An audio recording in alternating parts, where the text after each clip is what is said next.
Miss Desiree here, another day of distance learning, and I have a wonderful activity for you today. Okay, so first let's sing our I Love You ritual board. We pick two songs. We pick Humpty Dumpty. Oh, I love Ready? this one. Oh, you guys, I know you guys love it too. Ready? Humpty Dumpty sat on a wall. Humpty Dumpty had a great fall. All the king's horses and all the king's men could put Humpty together again. And here he is, all put together. Now let's sing another one. How about your favorite one? You're right, Twinkle, Twinkle. Ready? Twinkle, twinkle, little star, what a wonderful child you are. With bright eyes and rosy cheeks, you are talented from head to feet. Twinkle, twinkle, little star, what a wonderful child you are. Perfect. And yes, you guys are wonderful. Yes, you are. Next, how about practicing our breathing? Okay, let me think. I know what you like. The balloon breathing. Ready? Put your hand like this. And remember, 3 times you breathe in.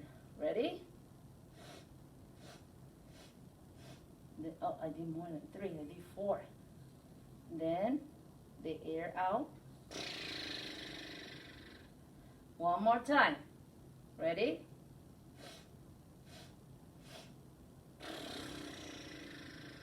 Oh, that feels wonderful. That feels good. I feel really relaxed. Now we are going to read a book today. Okay?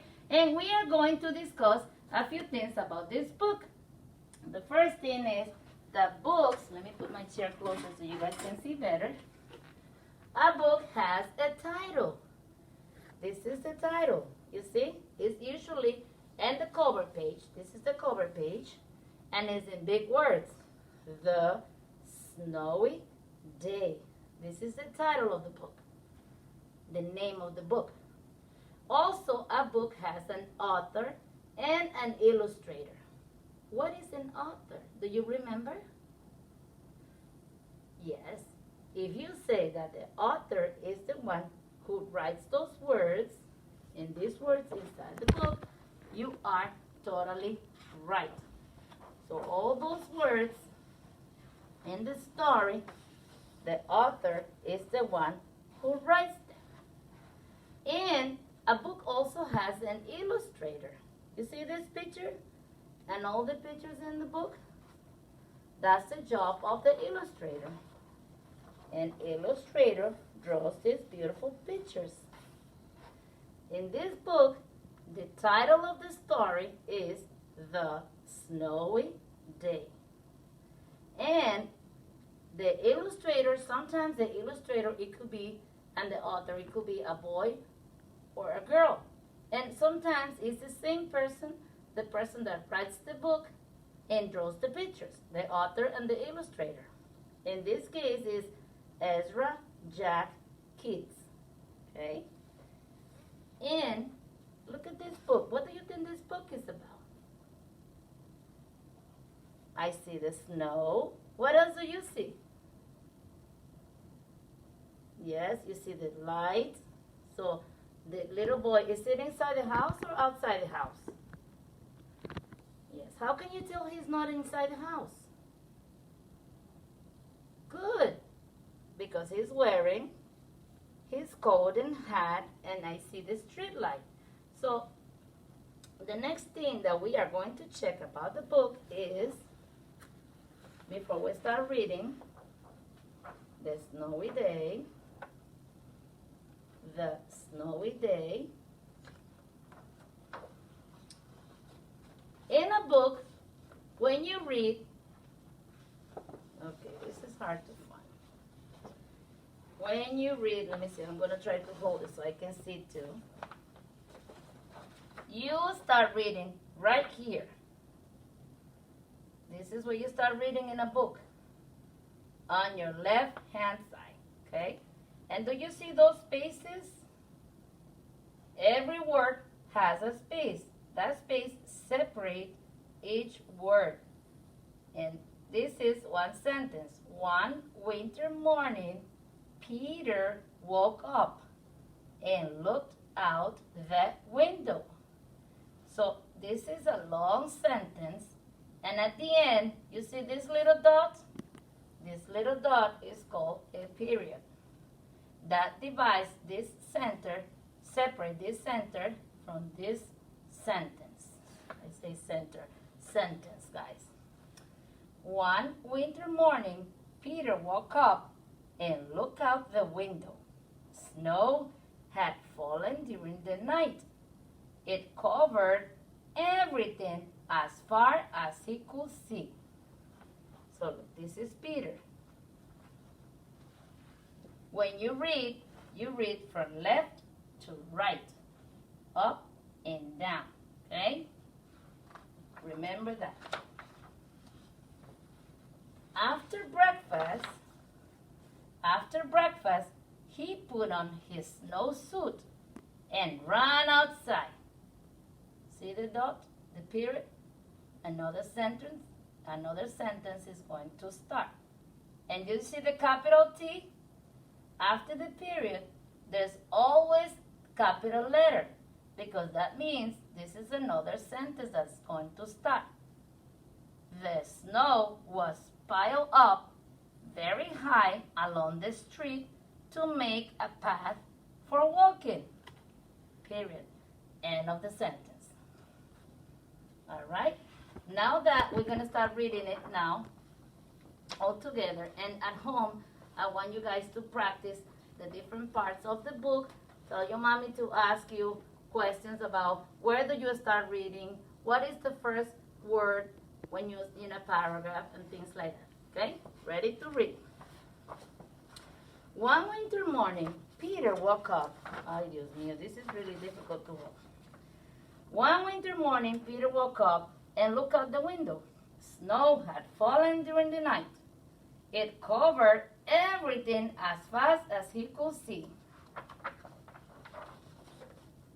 After breakfast, he put on his snowsuit and ran outside. The snow was piled up very high along the street to make a path for walking.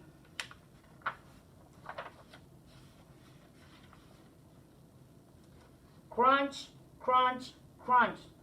His feet sank into the snow.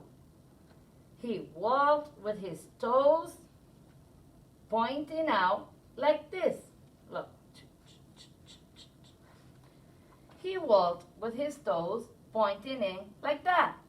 Uh-oh, it seems that he's having fun. Then he dragged his feet slowly, like that, to make tracks. See the tracks? And he found something sticking out on the snow that made a new track. What do you think that he found on the snow that could make a track? Maybe. Let's find out what he just found. Uh-oh, it was what's this, boys and girls? A stick. He found a stick. A stick that was just right for smacking a snow-covered tree. And then he started.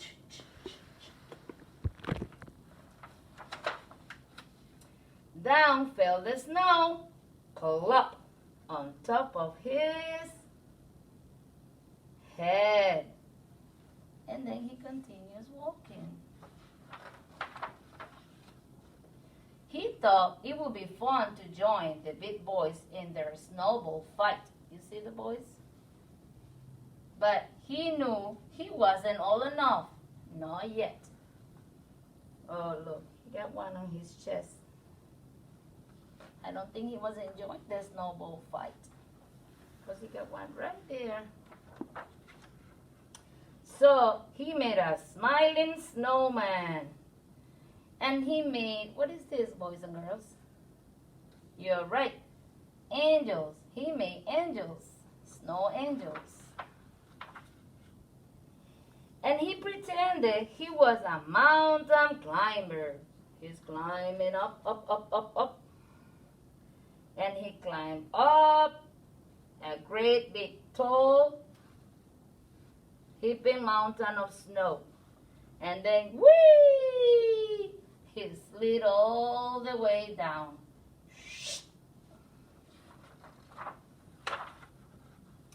And then he picked up a handful of snow and another and still another. And he packed it round and firm and put the snowball in his pocket for tomorrow. Then he went into his warm house. Then he told his mother all about his adventures while he took off his wet socks. And he thought and thought and thought about them. Look, he took a bath, he went inside, took off his clothes, took a bath, nice and warm. And before he got into bed, he looked in his pocket. What do you think he's looking for? You're right. The snow that he put in his pocket. His pocket was empty. Why do you think his pocket was empty, boys and girls? He put the snowball in his pocket. Now there's none. Why do you think, what do you think happened in there? Why is that? The snowball wasn't there. So he felt very, very sad. And he went to his bed. Look at that. With this. While he slept, he dreamed that the sun had melted all the snow away. But when he woke up, his dream was gone. The snow was still everywhere, and the snow was falling.